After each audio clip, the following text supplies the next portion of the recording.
So hi everyone, welcome to this the afternoon workshop of our symposium. We're in the last legs of our journey from the last sort of day and a bit.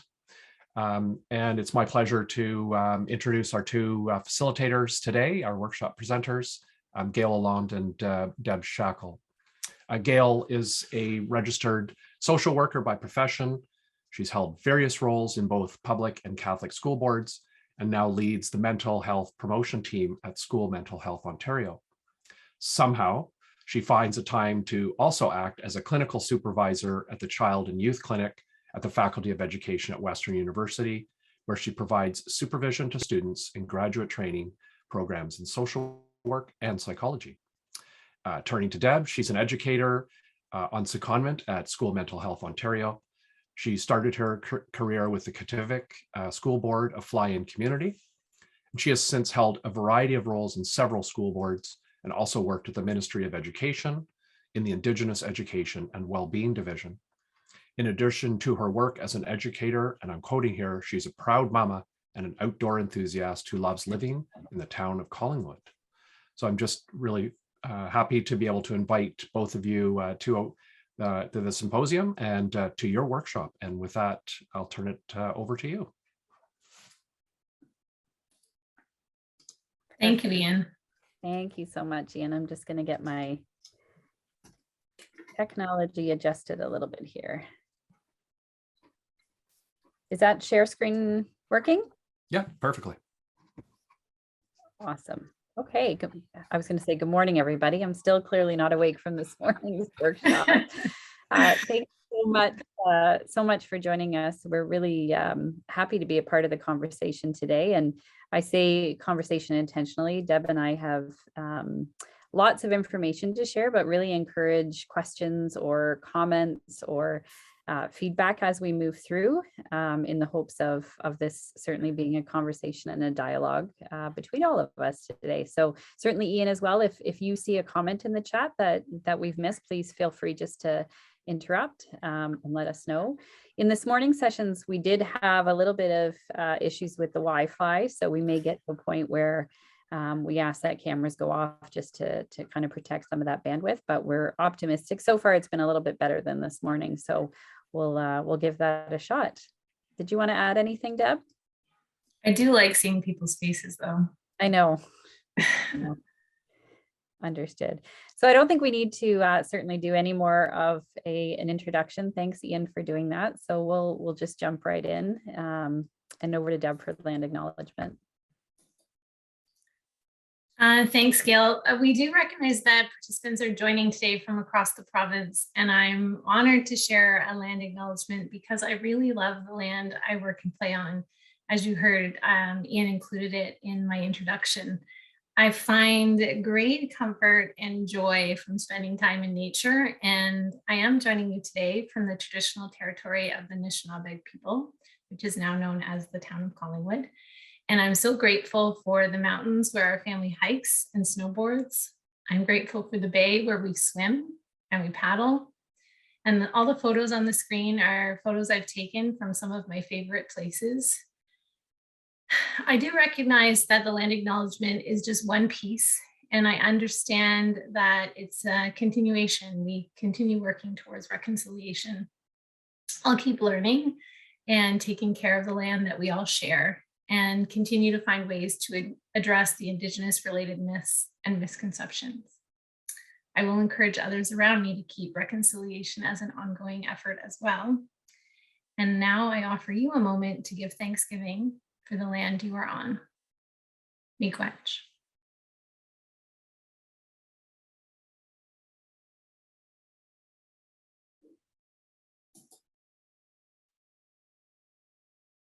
Thanks, Gail. So let's start off by checking in. You've just had a break. Hopefully you had something to eat and maybe a chance to do something to reset. And so we've got a graphic there, numbers 1 to 9. So if you would put in the chat which image you most connect with this afternoon.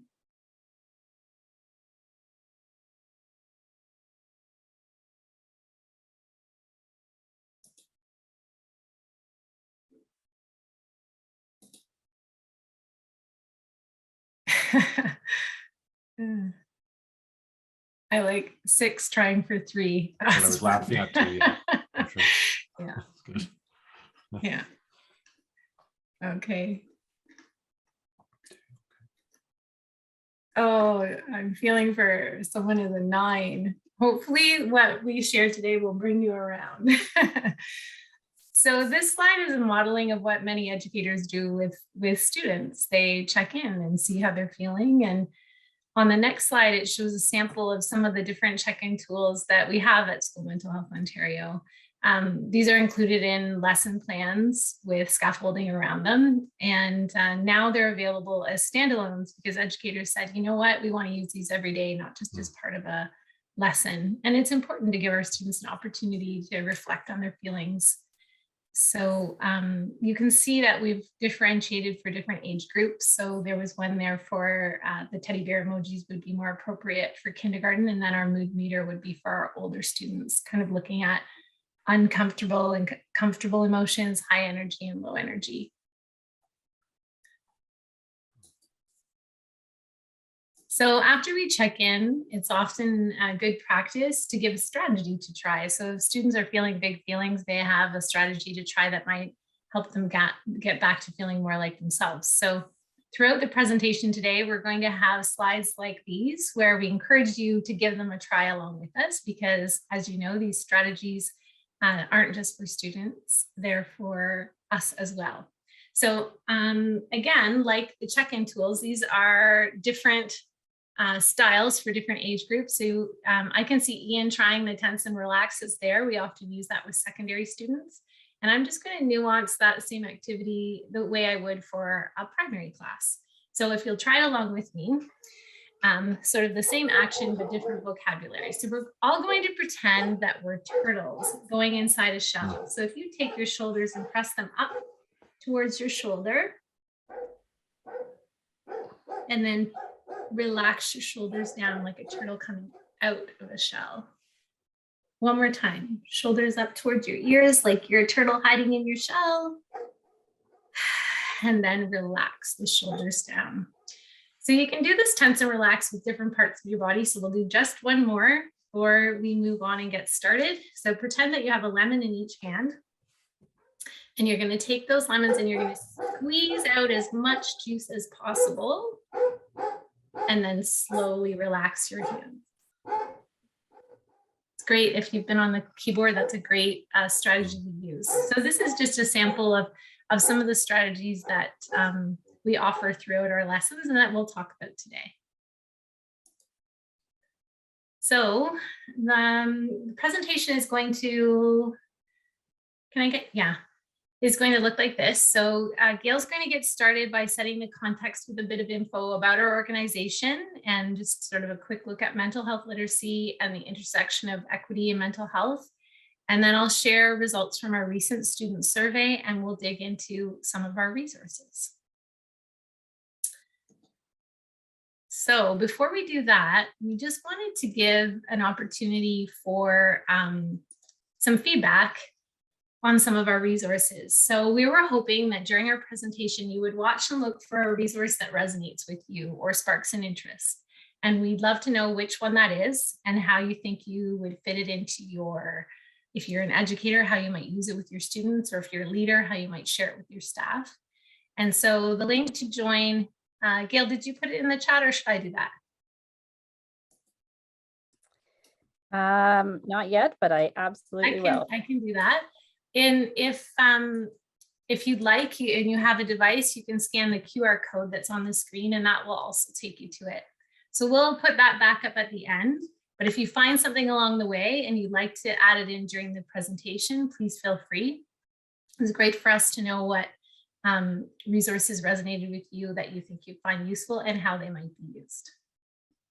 We will be sharing the slides today as well. So there are live links for the various resources and activities that we're going to be using today.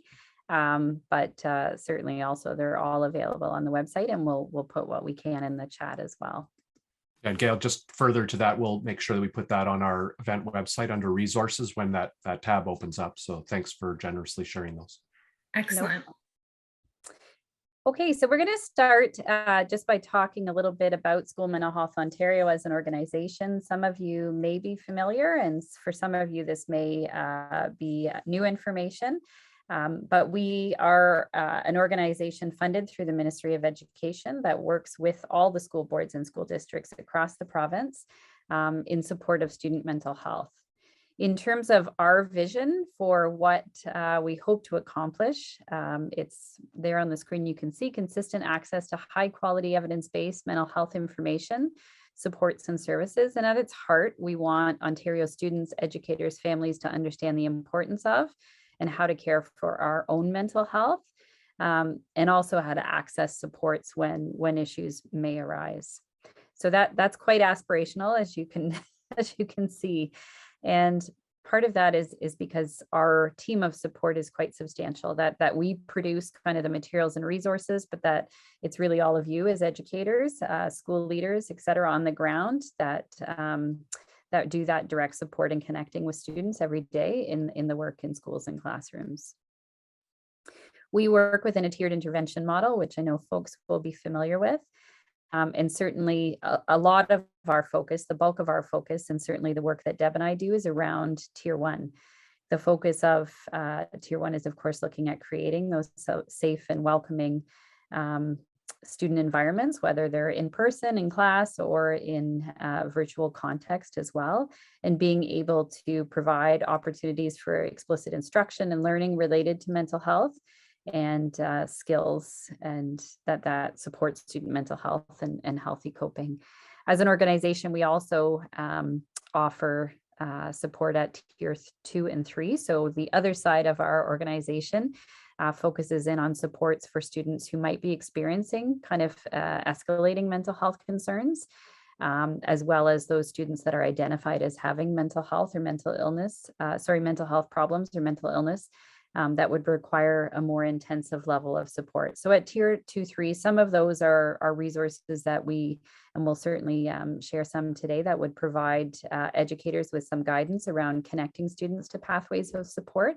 But we also work directly with our clinical support staff, our social workers and psychologists across the province, not only in terms of providing resources, but also training opportunities in clinical interventions that have evidence has shown are helpful in school.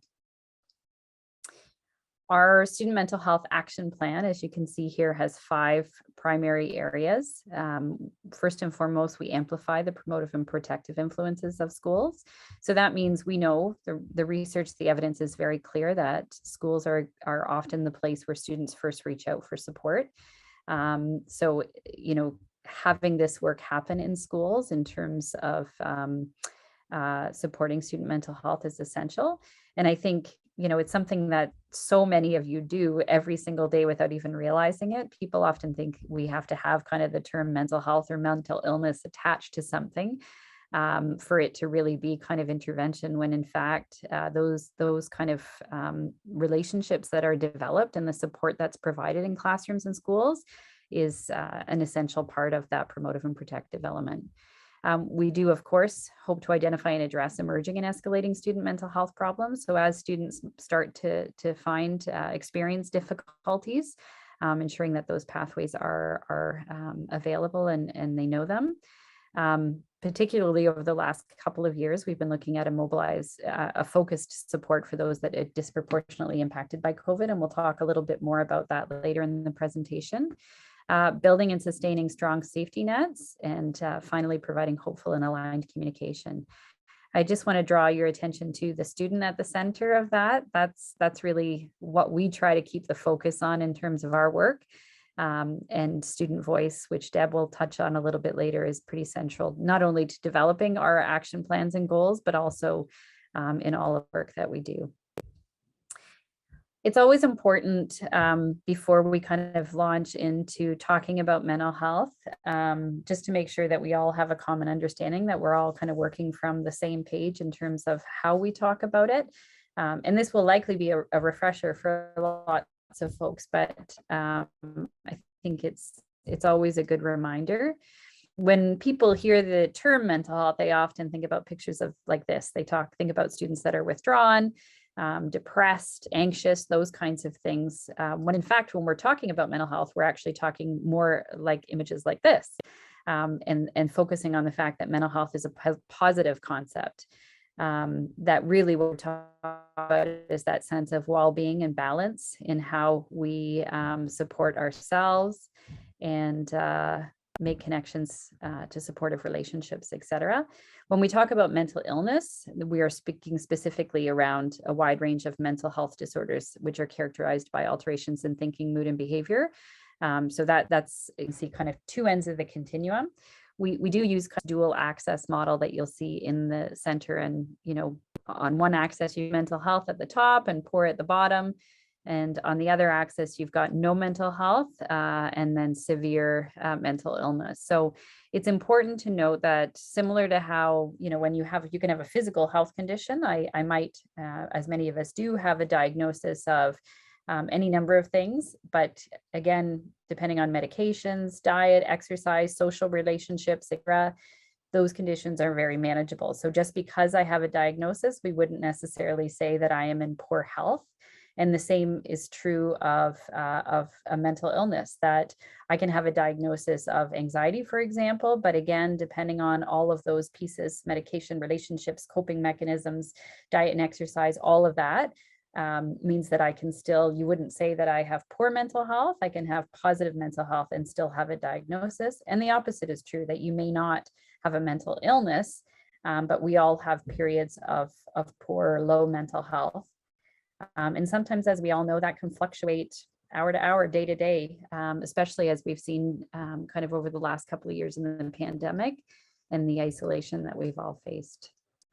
So I'm going to pass this back over to Deb to do a bit of that activity as we transition into our next section. I hope the audio is okay. Mine was breaking up a little bit, so I turned my video off. Okay, good. Before I do this little transition activity, I wondered if anyone had any questions about what we've covered so far. I don't see anything in the chat, but feel free to unmute and ask questions if you'd like at any time. Okay, so before we move on to the next section, I wanted to share one of our favorite strategies here at School Mental Health Ontario, and it is called the 4-finger affirmation. And this practice is great to help students to affirm their strengths and their identities and highlight the good things that are in their lives. But I think I'll leave it to the video, Gail. So if you can press play on the clip, then it will explain this activity. Sure. This activity is called 4-finger affirmation. Affirmations are positive statements or reminders that we can use to encourage ourselves or others. These simple statements can be used to help us shift our thinking so that we feel more positive and confident. Some people are really good at encouraging others. It's also important to remember to encourage ourselves too. This activity is for all ages. In fact, is one that I really like to use. Here's how it works. Write a simple encouraging sentence or think it in your head that is only 4 words long. Your affirmation can be a sentence or a group of words that you choose. The idea is to choose something that will help you think positively about your day or about a certain situation. There's a variety of ways to do your 4-finger affirmation. I'll demonstrate and share a few examples. Your affirmation can be general, like, today will be awesome. Or it can be specific to a certain situation within your school day, like, I'm a great reader. I like to choose a group of words that create a certain feeling for me. For example, breathe, relax, calm, strong. Once you create your affirmation, you can use it wherever you need it and however you'd like to do it.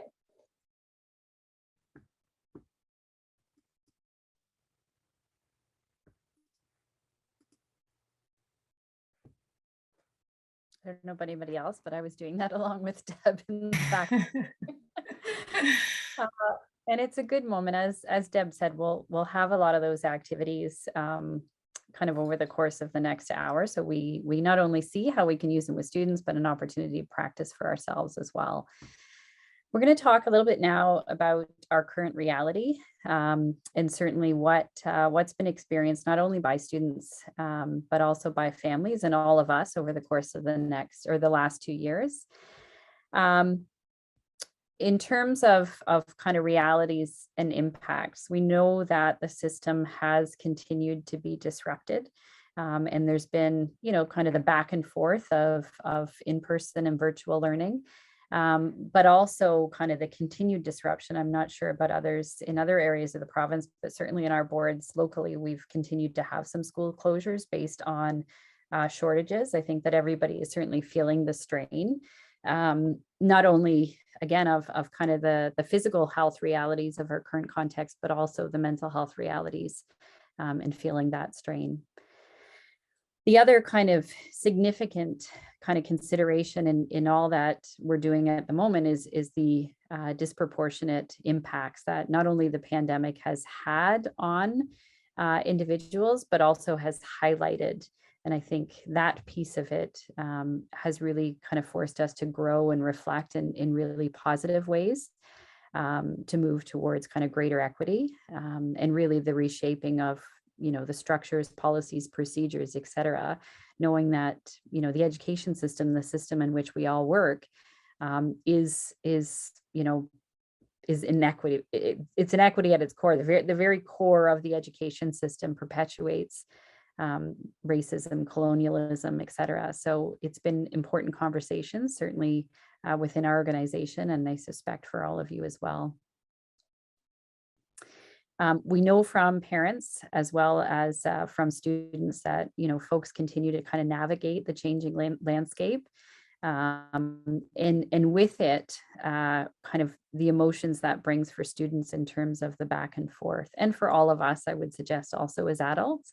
I've experienced that not only as a professional, but I have 3 children myself. And, to varying degrees, it's impacted them in different ways. All students to some degree have experienced challenges with this, but as I mentioned, some have been much more significantly impacted than others. One of the things that we have seen over the last couple of years is a greater focus on student mental health. Certainly if there's, the 2 kind of key things that I would say have been brought to the surface in terms of, what the pandemic has been, mental health and equity. And that is an important and ongoing conversation. Some of the research, I know there's been lots of kind of media coverage over the last couple of years about the impact of mental health. And it's important to note a lot of the research that was initially being shared was not specific to the pandemic. That takes time to evolve. And I think we're going to continue to see that over the next few years to really kind of accurately understand. So unfortunately, I should say, the information that's been spread through the media has been misinformation. We are definitely seeing kind of some of the early data that's emerged that there has been an impact. And that includes kind of those students that we had already identified as potentially having mental health difficulties or having a mental illness diagnosis. So it's made some of their symptoms worse. But it's also seen a rise in students that wouldn't have kind of been on the radar before, kind of emerge as struggling with some of that general kind of anxiety, low mood, as a result of some of the issues such as, lack of socialization, et cetera. So that's all kind of very, very heavy. We're going to talk next just a little bit more about that intersection of mental health and equity, but I'm going to take a pause here. And Deb, if you want to do a bit of an activity. Yes, and now seems like the perfect time to take a breath. We do have several tools to help you implement breathing strategies with students. And as I shared before, they're nuanced for different age levels. We have our Take 5 activity cards where students can trace their hand or a star to help with their breathing. And you can see on the screen another one of our GIFs that is often used with secondary students where you can breathe with that square. We also have some posters for both elementary and secondary, and you can see one on the left-hand side of that slide. And we recently added audio recorded by students with the instructions. So we'd love to have, Gail, if you play it so that we can have a student guide us through a simple breathing strategy.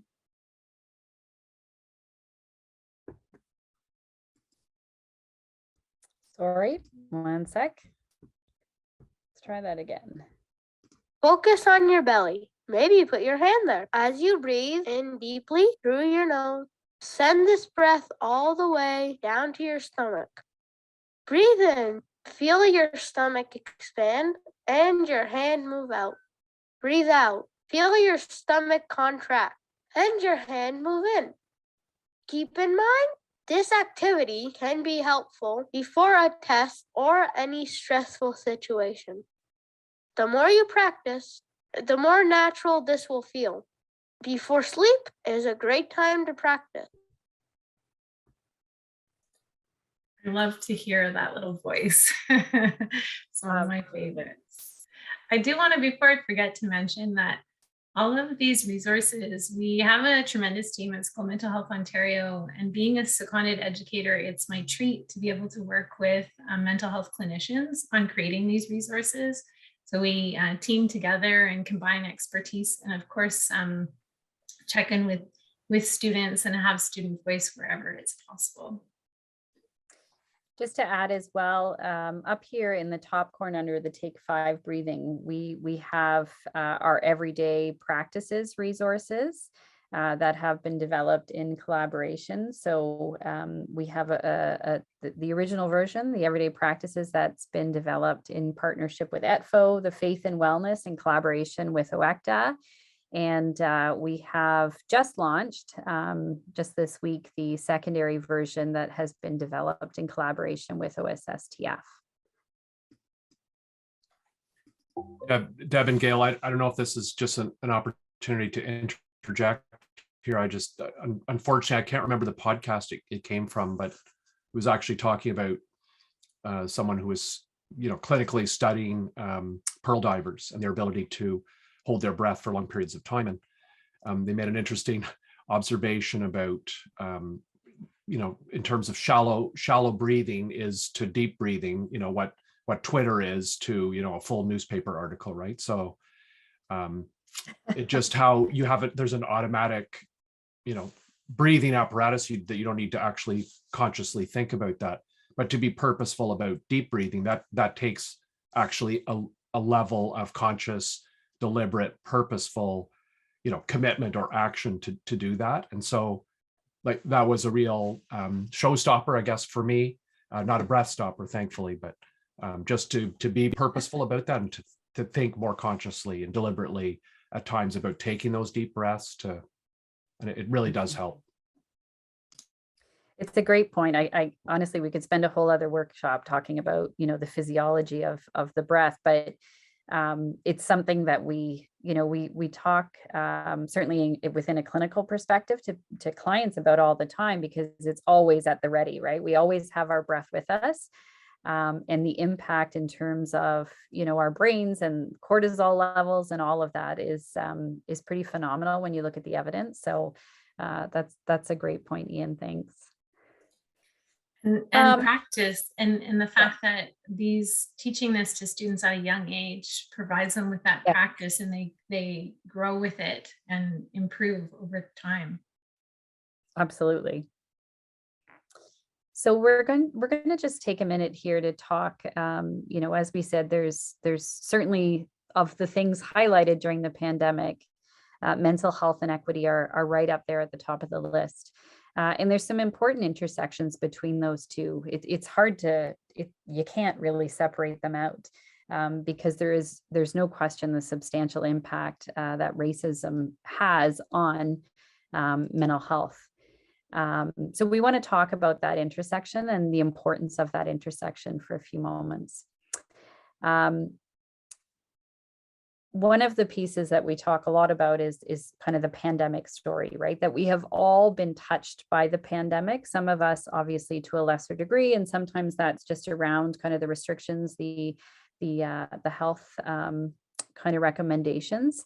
But it's really important to notice that some of our students, some of our families have been significantly more impacted than others, that children and youth from racialized communities, from the data that we're seeing, we're much more likely to report decreases in healthy movement, less access to outdoor activity, exercise, and reported higher levels of worry in terms of the family's basic needs, so housing, food, etc. Also, those living in urban centers, primarily those living in apartments, we saw obviously more reports around limited access to outdoor activities, which significantly impact student mental health.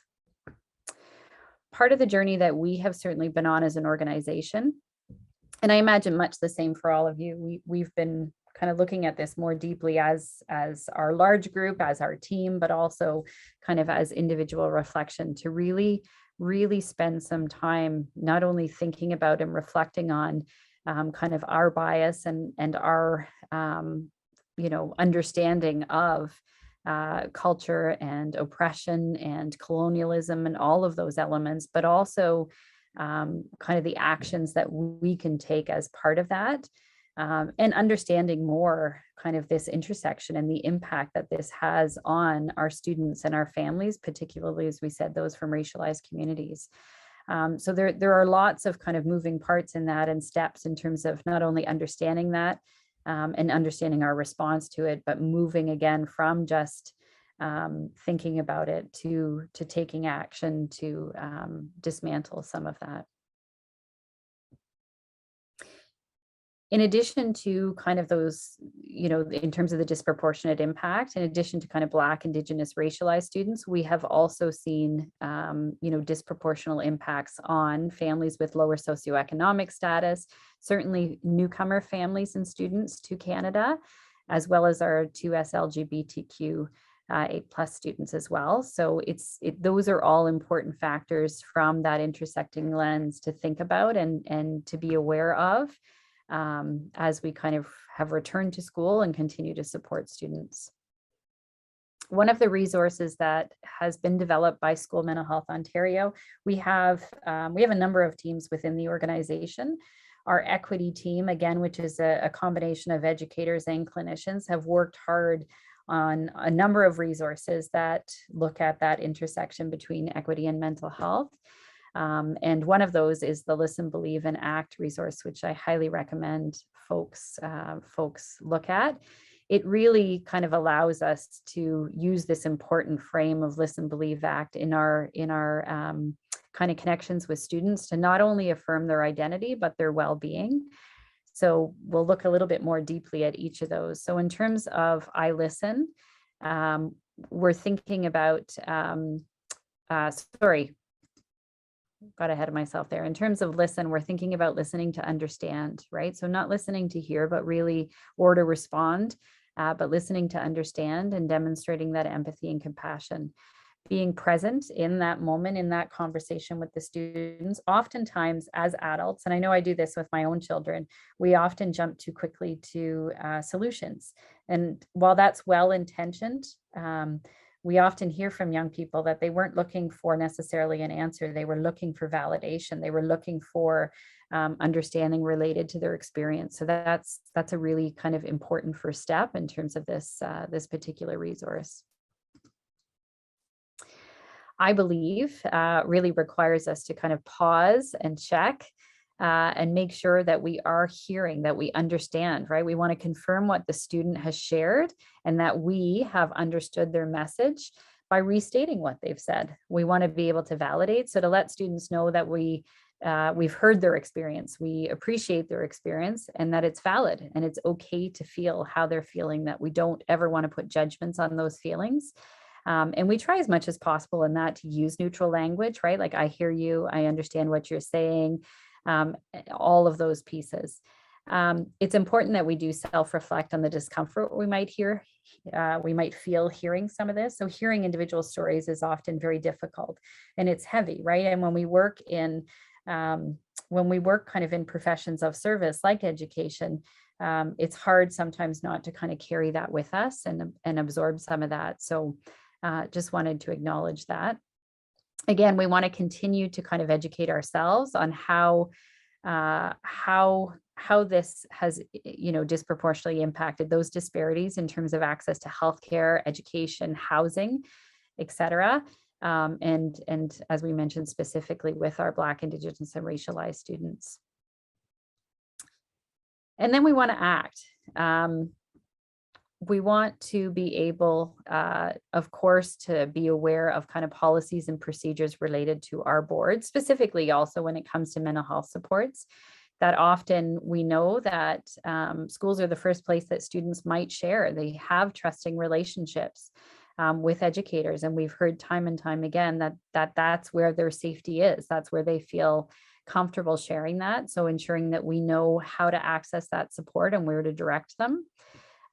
We want to respect the wishes of the parents and caregivers. So this can be a challenging one. And I think from a clinical perspective, it's important to note that kind of those responses, those pathways, the way that we offer support when it comes to mental health is very Eurocentric. So the things that we believe to be how we manage our emotions, how we respond to those emotions, how we provide support, is just one lens, and recognizing that is our bias, and being open to and respecting those other ways and ideas of how families do respond and support is really important. From an ACT perspective, again, we want to make sure that we're disrupting oppressive policies and practices, that we are part of that solution. And that's uncomfortable. Some of those are so deeply embedded into our organizations that it can be challenging to do so. But I love the expression. I heard a speaker one time who talked about relentless incrementals, right? And that what we want to do is continue to kind of push forward, even if it's little bits at a time, to continue that conversation, and ensuring that we're not only educating ourselves, but those around us. So that can be heavy work, and being mindful of taking care of ourselves, and remaining open to our own kind of growth and learning through that process.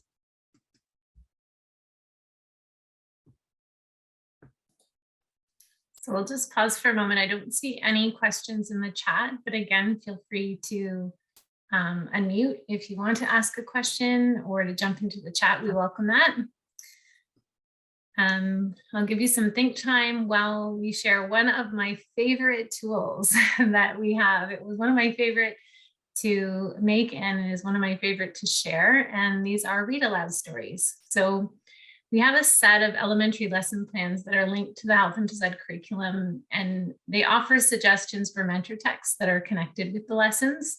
So we received permission from some of the publishers to record these stories, and they're great for sharing with families and caregivers to support learning at home. And many educators have found them quite useful when they've had to transition to virtual learning. So this particular story on the screen is What's My Superpower by Aviak Johnston. And Aviak Johnston is an Inuit author. And in my bio that Ian spoke to at the beginning, I started my teaching career in Kativik School Board, which is a flying community in the north, and the population is Inuit. And so this is a great story, but I also had personal connection with it. So when the publisher replied, they said, you may record it in English and in French as long as you do a version in Inuktitut as well. And so we were thrilled, and I got to get in touch with some of my teaching colleagues from the north. And so we have this book in 3 languages, as well as another story called Sweetest Kaloo in 3 languages. And we'll talk more about the read alouds a little bit later on and unpack them further. But Gail, I don't know if you can play us a little clip. Just one sec, sorry. Still wants to jump around. Let's try one more time.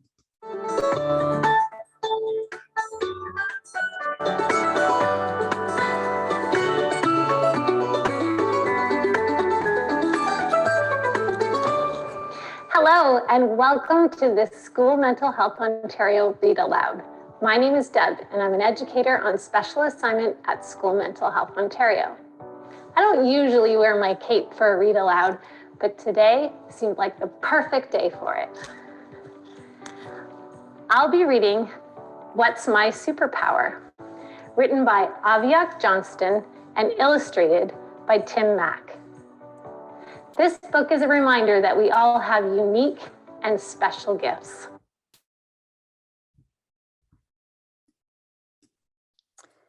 Sorry, Deb, that cut off a little early, but I know we have another clip a little bit later on, so it's an example anyway. It's great. Thanks, Gail.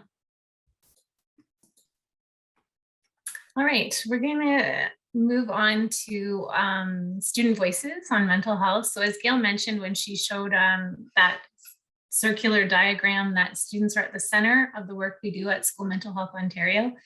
And we recently talked to some students. So we partnered with Wisdom to Action to engage secondary school students through an online survey and forums to hear their perspectives on mental health in schools. And as we spoke about earlier, this data is used to inform the work we do here at School Mental Health Ontario and our strategic plans so that we can ensure that we're consistently meeting the needs of Ontario students. So that idea of for students, by students. So a survey was conducted in 2019, and we just finished our student engagement forum at the end of 2021. So our most recent one, there were 2,000 secondary students that participated in that online survey. And here are some of the preliminary findings. I do want to mention though, that of course, it's secondary students that participated, but we can extend this thinking to elementary and think about those students that are coming up and apply it.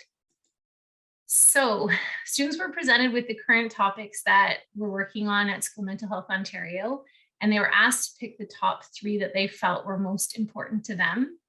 So here are the 3 that they selected. Number 1, informed educators and providing educator training and knowledge about mental health was number 1.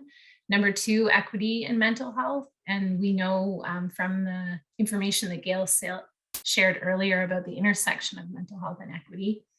And youth engagement, about having student voices and how important that is. The top 3 mental health topics that they identified and they wanted to learn more about included when to seek help, ways to cope with mental health problems, and how to ask for help. So it came out loud and clear in both our survey in 2019 and 2021 that the preferred choice for students to learn about mental health would be from their teachers, from educators. And that just speaks to the trust and the relationship that students have in their classrooms and in their learning environments. So that's part of our role here at School Mental Health Ontario, is to share these resources to support teachers with that. I just wanted to add as well, Deb, I know often the question comes up or the statement comes up about as educators, we're not mental health professionals. And so just want to be explicit as well that from a clinical lens, I mean, there's no question, obviously, we have students that require a more intensive intervention, right? So that's why we have regulated mental health professionals in schools.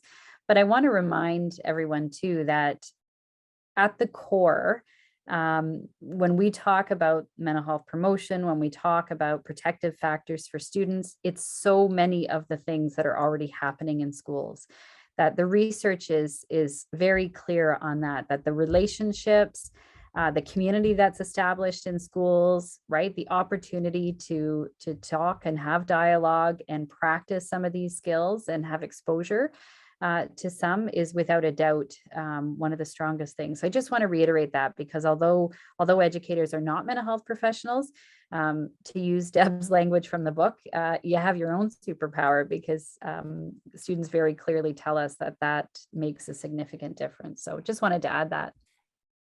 Gail and Deb, can I just ask a question to pick up on your Yeah, piece there, absolutely. Gail? Yeah, so it's related to a previous point as well, but I'll pick up on the most recent one here too. So I really appreciate you raising that piece about, educators not being clinically trained, and certainly appreciate, how delicate essentially this is, but it's important to recognize that distinction. And I would just offer, and the experience of I've been an educator long enough in the public education system to remember a time when we had public health nurses in schools, and what a huge difference that made in having someone who was clinically trained there, but just as importantly, was tied into the health ecosystem, so knew where to point students and sometimes staff to seek that kind of clinical or professional assistance. So that was the first thing, and the second thing is and I'll invite anyone in as a participant here to either reinforce this or challenge this, and particularly my colleague Brian, but around the use of picture books with secondary students too, because I think it's a missed opportunity if we don't actually use them there too, and it can be such a rich opportunity. There's perhaps a preconception or assumption that those only be used with elementary students, but they're really powerful learning tools at secondary level too. I would definitely agree, Ian. I love that you raise that. And we often get questions about, do you have read aloud specifically for secondary? And we have tried many times. I mean, kind of selecting text, monitoring text, et cetera, at a secondary level for kind of consideration of all development is much more challenging at secondary. But when we have used the books with secondary students, it's amazing how many of them talk about still just loving and appreciating being read to and the picture book. So I love that comment. And I think there's a few more in the chat there as well. Yeah, it looks like folks are agreeing. Yeah, I just wanted to say the video that we played was very much geared to primary with my cape and playing it up, but there are other read alouds in our collection that are a little more neutral and more applicable for that older students would take up a little bit better than the one that we shared. Yeah, and to your point, as a former English teacher as well, I remember reading to my grade 12 students, and they adored it. Agreed. Okay, well, let's dive a little bit more into some of the resources. I'm sorry, Gail, I was just catching up on the chat. I think it's helpful to embrace it as new learners of a topic and not just young learners. Yeah, maybe I'll speak to one of our resources right now that goes along with that. So a little bit later on, I'm going to show you the virtual field trips. And when we were designing those virtual field trips, it was at a time where we were in the middle of the pandemic, and we were trying to find ways to support educators in the ways we're talking about, in building relationships and them learning about these strategies that we've shared today. And typically we would provide release time, and teachers would leave the classroom and participate in PD and then take that back to their students. Well, as you know, during the pandemic, that's been super challenging. Finding supply teachers just on a regular basis is extremely difficult. So during that time, what we decided to do is, how can we create something that's quite easy for educators to use and they can learn alongside their students? So the lesson plans for the virtual field trip are unique in that there's a column for educators with learning goals for educators and a column with learning goals for students. And then there's a video that they can press and play, and educators really appreciated that because they could watch and learn with their students and observe their students. So for a moment in time, they could kind of take a back seat to sharing the information, to watching how students learn it and learning it about themselves. So thanks for that comment in the chat. It made me think of that. All right. So we're going to take a look at some of our resources. So we have many tools on our School Mental Health Ontario website. It's extensive. And as an educator, sometimes I want to be able to find exactly the right thing in an efficient way. So what we did this past summer is take some of the most relevant tools for educators and put them together in this guide. So you can see we've divided it into the 4 topics so that it's just sort of a quicker route to get to the things that you might need. So actually, I might just take a second and put that link in the chat. And most of the things we're going to talk about in the next little bit can be found through that link. While you're doing that, Deb, I'll also mention we're in the process of updating our website as well. So for those that have been to the website, we've had some feedback from educators just in terms of how kind of enhancing kind of navigation would be helpful. So we're also kind of updating that for ease of use as well. So I love starting with these lesson plans that we have. These are our building mental health literacy for secondary students. And the reason I love starting with them is they are so comprehensive and just full of goodness. They're truly ready to go.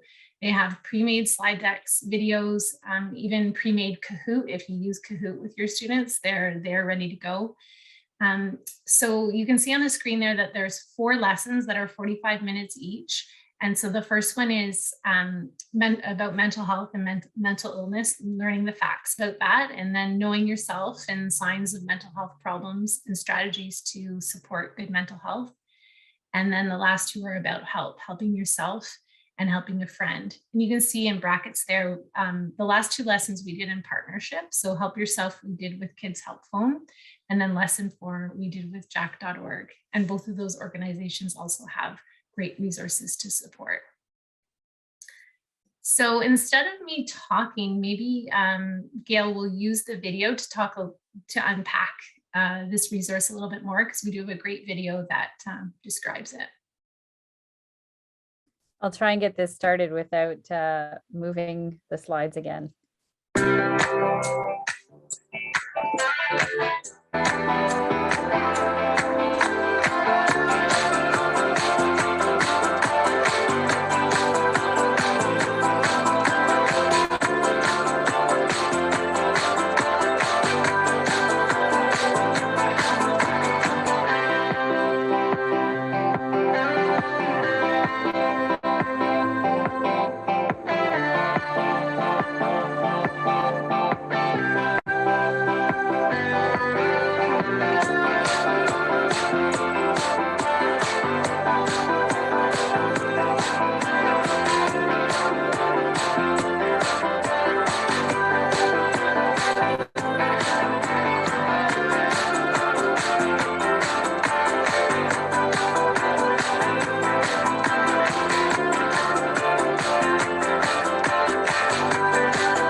Thanks, Gail. As the video showed, they do have a familiar format with that minds-on activity and then an action task and a consolidation. But I think what makes these lessons special is there's also some nice activities that provide a transition. So it's like a brief practice or an activity to end the lesson in a positive way and help students transition, particularly in secondary, if you're sending them off to another class. And sometimes these topics can be difficult. And so they've thought about all those things, and there's an inclusion of reminders about available resources to encourage help seeking if students feel like they need that. And then always extensions so that people can contextualize it for their students and for their school.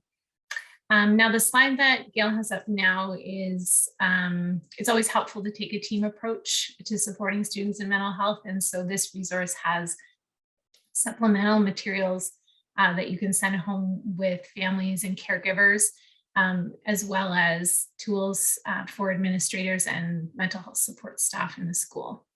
So a really comprehensive resource. So we also have mental health literacy lessons for elementary students. So this is a quick look at them here. So they are for grades 1 to 8. And like the slide says, they're aligned with our Strand D, the mental health literacy expectations in Strand D of the health and phys ed curriculum. And they also contain some cross-curricular connections to language and to the arts. And this is where the suggested mentor texts are, where we've created the read aloud videos that we shared earlier. And the mentor texts focus on themes related to mental health and social emotional learning. And we've tried to make them representative of the diversity of Ontario students. And you saw that we shared one that was available in 3 languages. And we're currently working with an Ojibwe speaker for another book that hopefully will be added to our site in the near future. So the lessons have been prepared so that they're appropriate for both in-person instruction or can be adapted easily for a virtual environment. The other thing I would just add is between the elementary and the secondary lessons. So as Deb mentioned, obviously it's been a partnership between clinicians and educators. And one of the pieces that's been really intentional is to be able to scaffold that learning right through both elementary and secondary school. So you'll see kind of the same concepts, threads pulled through over the course of the years to really kind of build on that learning. So it, gearing it towards kind of the developmental phase that child, that learner is in, but being able to kind of revisit and look at it and explore it in a little bit more of a complex way as they grow and learn. So they connect nicely to each other as well from the elementary and the secondary. And looking ahead to next year's work, we're hoping, so we know these lessons go from 1 to 12, and so we're looking at a focus at early years. We do have some resources on our website for kindergarten specifically, but we're looking to see how we might be able to support better in that area. So I feel like we've talked lots about the Read Aloud resources, but I do encourage you, if you do check them out, even if you are not an Inuktitut speaker, which most people are not, I encourage you to watch that video because it is a beautiful language and it is a beautiful book, the one that's shown there on the screen called Sweetest Karoo. Anything I missed about the Read Aloud scale? No, other than to say that this is not a finite collection, that this was kind of our starting point. So we continue to kind of reach out to publishers. We do have kind of a rather extensive list of books that support some of these themes in the classroom. So we will, as permissions and finances allow, we'll continue. And also hope to continue to explore the possibility of having other languages incorporated into it.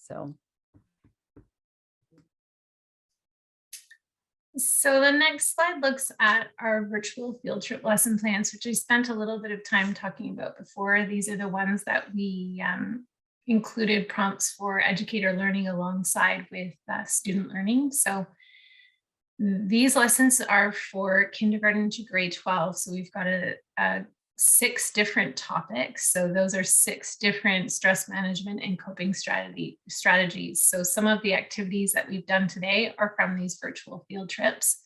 So you can see there's breathing, muscle relaxation. We have one on gratitude, thought changing. So the thing that I love about these is the emphasis is that each of us is unique and strategies that work for some might not work for others, and that's okay. It's our hope that throughout this series that if we share this with students, that they find something that works for them in this suite of tools. So like all of our resources, these are available in both French and English, and the lesson plan has a simple minds-on activity that doesn't require a lot of prep. Then the action, the learning is the video. You press play on the video and you can see some image screenshots down at the bottom.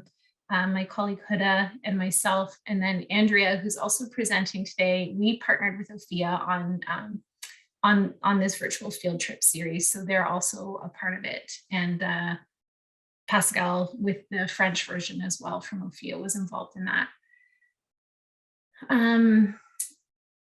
Yeah, thanks, Gail. So from the virtual field trips, we found there were activities that educators kept wanting to go back for. And instead of wading through the lesson and trying to find where that activity was, we've pulled them out and made them easy to access. So this is our new suite of tools called Grab and Go. And an example of one of them is on the left-hand side there, the feelings flashcards. That was one that was used by a lot of educators at just about every grade level.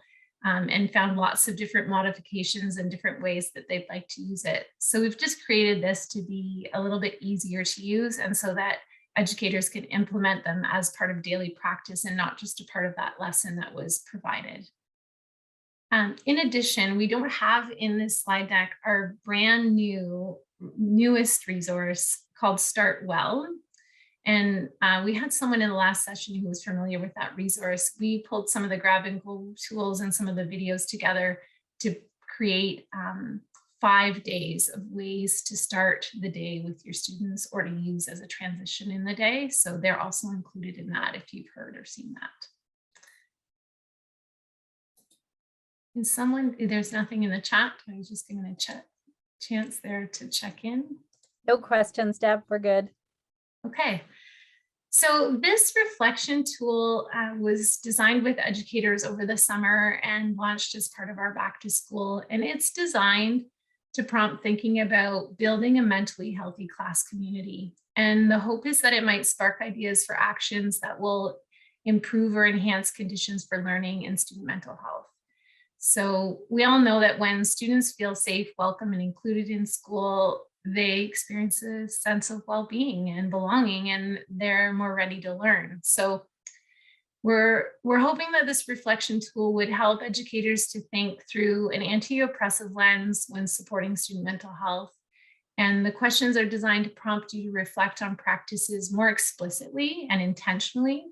And it may help you identify your strengths and areas for action or improvement. So within the tool, if you identify an area that, I don't know a lot about that, or when I reflect on that question, I'm not sure of the answer, we've linked some resources within it to help support that thinking.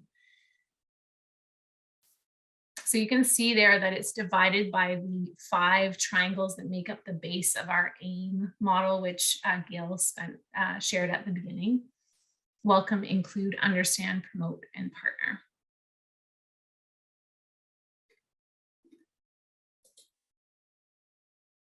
Okay, we've included a few of these visuals throughout the presentation, and these were co-created with School Mental Health Ontario and a team of secondary students, and they're geared towards our older students, and they touch on various coping strategies, same as the ones we've done today: breathing, muscle relaxation, thought changing.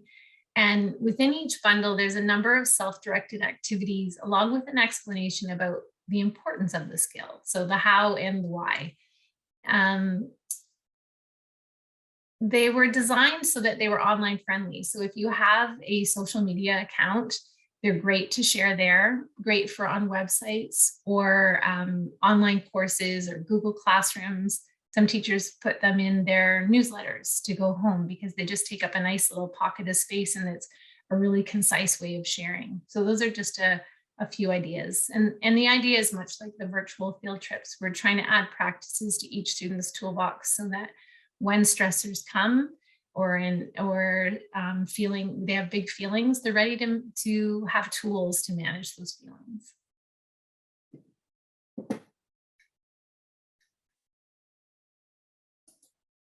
Gail, do you want to speak to this one, the info and tip sheets? Sure.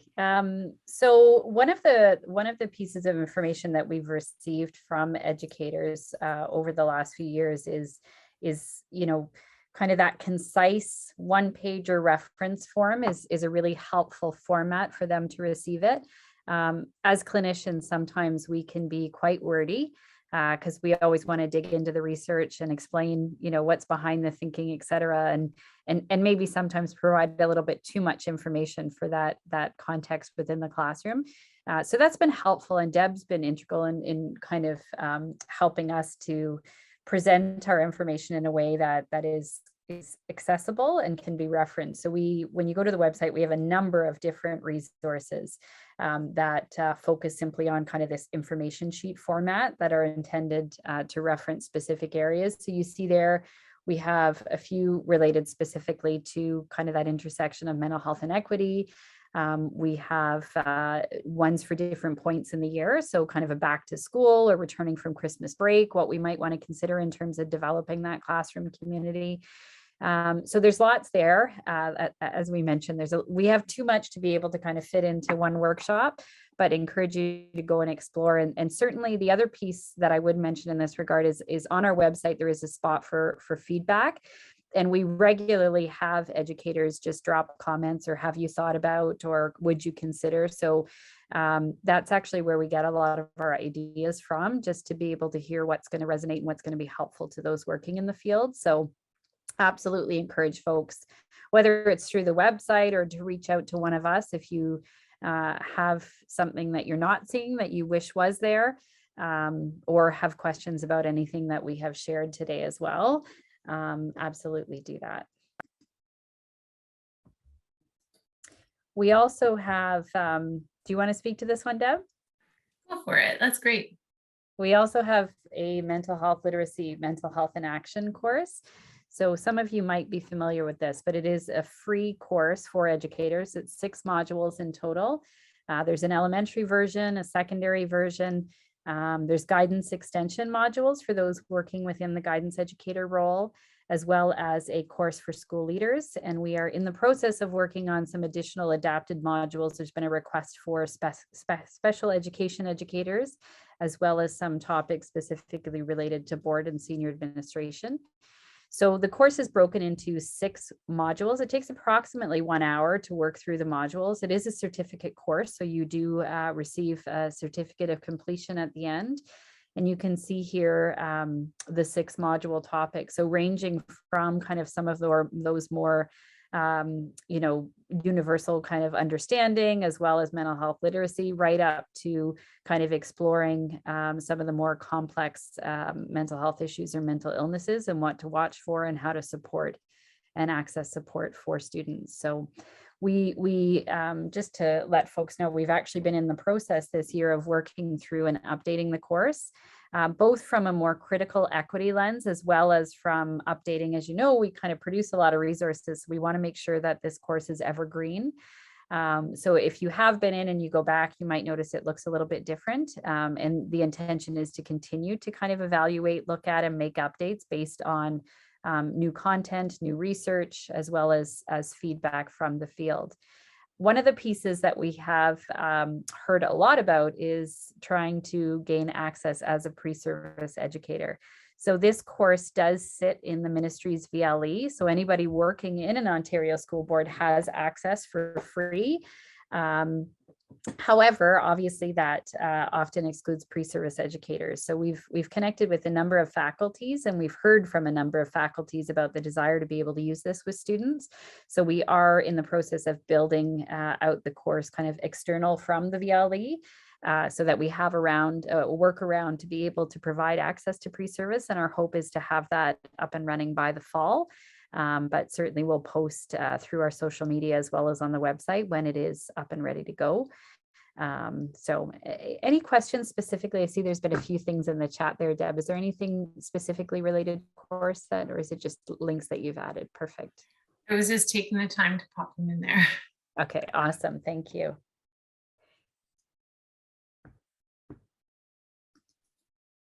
I'll send it back to you, Deb. Okay, so we're back to the slide, and we're hoping that you'll take a moment. We've got a few minutes before we wrap up. We're open and welcome questions, but we also hope that you will jump into this Padlet and share with us a resource that you saw that resonated with you, that you hope to use in your role when you go back to work on Monday. I'm just grabbing the link to put it back in, and maybe Gail, you can have a look and see if there's anything there that might spark a conversation. Or absolutely. So Gail and Deb, I'm just going to use this opportunity to do a thank you, and then I'll stop the recording. And then if there are any questions, and there may be ones of a personal or professional nature that are a little bit more sensitive. And so there'll be an opportunity for people to be able to ask that perhaps more freely. So I did want to take this opportunity to thank you both for generously accepting our invitation to join us today. And to it's important also that I acknowledge this is your second of 2 workshops today that you've done. And no matter if you've done it, once or 100 times, it's still work each time you do it, and it's never exactly the same. So we definitely appreciate that. I'm just looking down to make sure in my notes that I've covered the things I wanted to talk about here. You've certainly underscored that mental health and well-being are above and beyond, their intersection with achievement and student success are just really important goals in and of themselves. I think you have definitely modeled the importance and power of collaboration between clinicians and educators. And certainly in this workshop, we've seen that, but also in your work always behind the scenes.